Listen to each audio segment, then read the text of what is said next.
Assalamualaikum warahmatullahi wabarakatuh. Perkenalkan, nama saya Desi Wahyunita, NPM 30620561188, dan teman saya Putri Alvina Dwiyanti 30620566023. Kami akan mempresentasikan hasil kerja dari kelompok kami, yaitu tentang pengembangan media dan sumber pembelajaran PKN SD yang diampu oleh Ibu Rahidatul Laila Agustina, MPD. Latar belakang: media pembelajaran adalah salah satu unsur yang memegang peranan penting dalam proses pembelajaran. Media pembelajaran sebagai salah satu sumber belajar dapat membantu guru memperkaya wawasan siswa. Berbagai bentuk dan jenis media pembelajaran yang digunakan oleh guru akan menjadi sumber ilmu pengetahuan bagi siswa.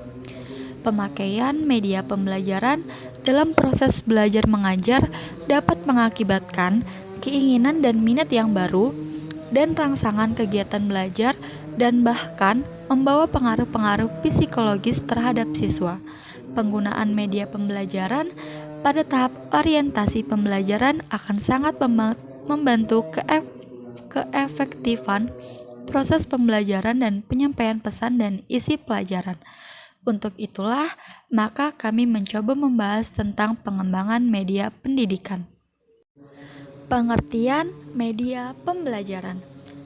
Media secara etimologi berasal dari bahasa Latin, yaitu medium, yang artinya alat komunikasi.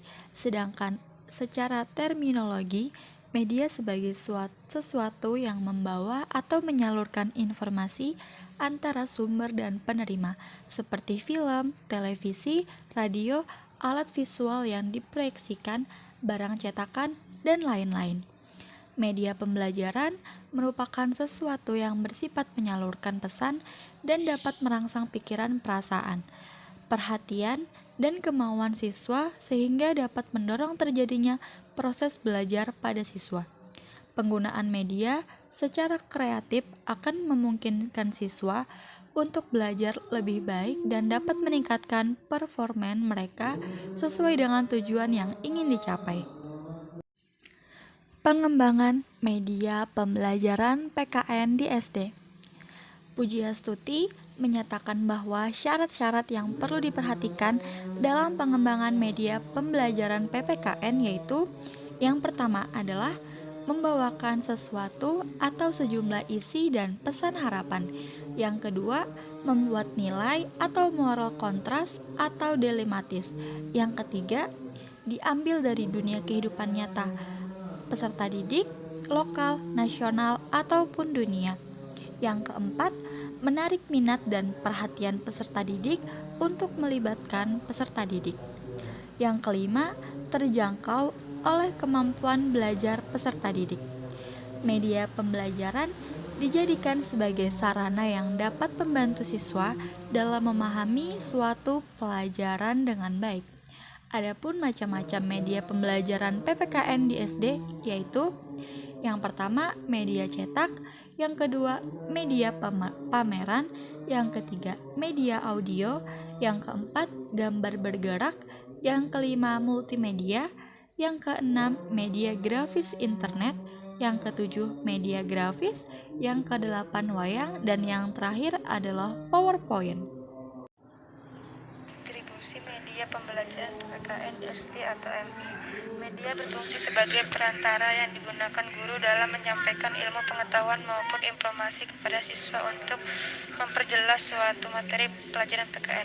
Adapun manfaat yang dimiliki oleh media pembelajaran PKN yaitu: 1. Penyampaian isi pesan dan pengetahuan menjadi bersifat standar. 2. Proses pembelajaran menjadi lebih jelas dan menarik. 3. Proses pembelajaran berlangsung lebih interaktif. 4. Penggunaan waktu dan tenaga dalam memperoleh informasi dan pengetahuan menjadi lebih efisien. 5. Meningkatkan kualitas proses belajar. 6. Proses belajar menjadi lebih fleksibel. 7. Meningkatkan sikap positif terhadap isi atau materi pembelajaran.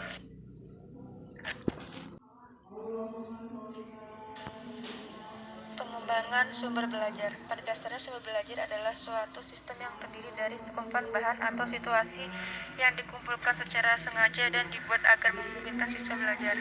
Sumber belajar juga diartikan sebagai segala jenis media, benda, data, fakta, ide, manusia, dan lain-lain yang dapat mempermudah terjadinya proses belajar bagi siswa.